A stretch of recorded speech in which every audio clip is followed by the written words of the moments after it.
আসসালামু আলাইকুম। আমার চ্যানেলে আপনাদের সকলকে স্বাগত।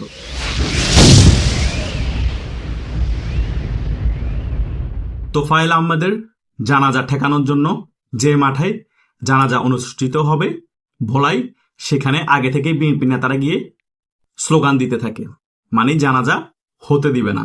শেষ পর্যন্ত জানাজাও হয়েছে। জানাজার মধ্যে লাখো মানুষের ঢলও দেখা দিয়েছে। একটা জিনিস মাথায় রাখবেন, যতই আপনারা চাপাবাজি করেন, যতই বলেন আওয়ামী লীগের নেতা কর্মীদের ব্যানার ধরার লোক নাই, যতই বলেন জানাজা পড়ার জন্য লোক হবে না, একে একে আওয়ামী লীগের অনেক নেতা মৃত্যুবরণ করেছে, আপনারা দেখতে পেয়েছেন। এবং সে সকল জানাজায় লক্ষ লক্ষ মানুষের ঢল হয়েছে। মানুষ কিভাবে কান্না করেছে আওয়ামী লীগের নেতা কর্মীদের জন্য, সেটাও আপনারা দেখতে পেয়েছেন। আর তোফায়েল আহমেদ ছিল বাংলাদেশের ছাত্র রাজনীতির একটা ব্র্যান্ড। এই তোফায়েল আহমেদ ছিল মুক্তিযুদ্ধের অন্যতম একজন সংগঠক। এই তোফায়েল আহমেদকে সেই সম্মানটাকে এই সরকার দিয়েছে? দেয়নি। তার মানে এই সরকার মনের প্রাণে কি মতাদর্শ ধারণ করে আমরা মোটামুটি এসব কিছু দেখেই ক্লিয়ারলি বুঝতে পারি। মুখে তারা মুক্তিযুদ্ধের কথা বলল, মতাদর্শ তাদের জামাতের কাছাকাছি। এটাই হচ্ছে রিয়েলিটি। কিন্তু আপনাদেরকে এটা বলে দিতে চাই, আওয়ামী লীগের যদি একদম ছোট পর্যায়ে নেতাও মারা যায়, তবুও হাজার হাজার মানুষ জানাজাতে আসবে। আওয়ামী লীগের সকল নেতাকর্মীরা খারাপ হয় না, হয়তোবা 20% নেতাকর্মী শীর্ষ পর্যায়ে খারাপ আছে, নিচের পর্যায়ে খারাপ আছে। এই 20% 30% খারাপ লোকের কারণে 70% আওয়ামী লীগের শীর্ষ নেতা এবং মধ্যম পর্যায়ের এবং নিচু পর্যায়ের নেতাদেরকে আপনারা গালিগালাজ করতে পারেন না। আওয়ামী লীগ ফেসিস্ট, আওয়ামী লীগ হত্যাকারী বলতে পারেন না, টাকা পাচারকারী বলতে পারেন না। আওয়ামী লীগের অনেক শীর্ষ নেতা দেশের টাকা বিদেশে পাচার করেছে, এটা সত্য। তাদেরকে আইনের আওতায় এনে বিচার করুন, সেটাও আমরা চাই।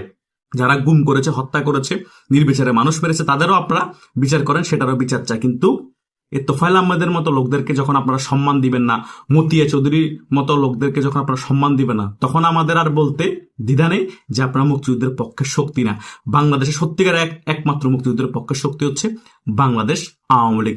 যতই প্রোপাগান্ডা ছড়ানো হোক, যতই মিথ্যাচার ছড়ানো হোক, বাংলাদেশ আওয়ামী লীগ যে মুক্তিযুদ্ধের পক্ষের শক্তি, এটা মোটামুটি 2 বছরে বাংলাদেশ জনগণ একেবারে ক্লিয়ার হয়ে গিয়েছে। এখন বিএনপি যদি জীবন দিয়েও প্রমাণ করতে চাই যে আমরা মুক্তিযুদ্ধের পক্ষের শক্তি, আওয়ামী লীগ থেকে আমরা মুক্তিযুদ্ধকে মনোপ্রাণে ধারণ করি, জনগণকে মেরে ফেললো জনগণ আর বিশ্বাস করবে না। তোফায়েল আহমেদের জানাজার বিষয়টাকে নিয়েও মোটামুটি ক্লিয়ার হয়ে গেছে। একটা মানুষের জানাজা হবে, সেখানে কেন বিএনপি নেতা কর্মীরা মাঠে আগে গিয়ে স্লোগান দিবে জানাজা করতে দেওয়া হবে না, এ হবে না, সে হবে না? ঠেকাতে পেরেছে?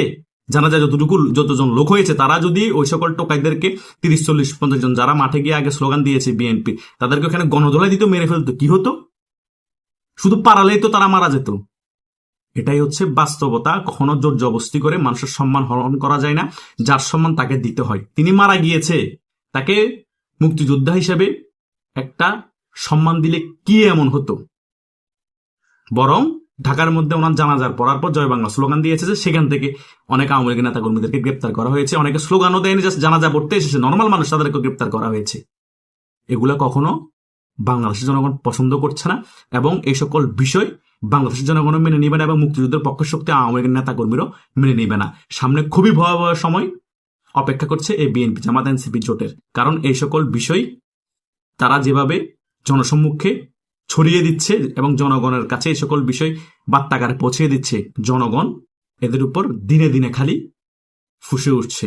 এটা কখন বিস্ফোরিত হয় কিছু বোঝা যাচ্ছে না। আর যখনই বিস্ফোরিত হবে, সব ছিন্ন ভিন্ন করে ফেলবে, জামাত এনসিপি বিএনপি তছনছ হয়ে যাবে। মনে হচ্ছে আগামীতে এরকম কিছুই ঘটতে যাচ্ছে। ধন্যবাদ সকলকে।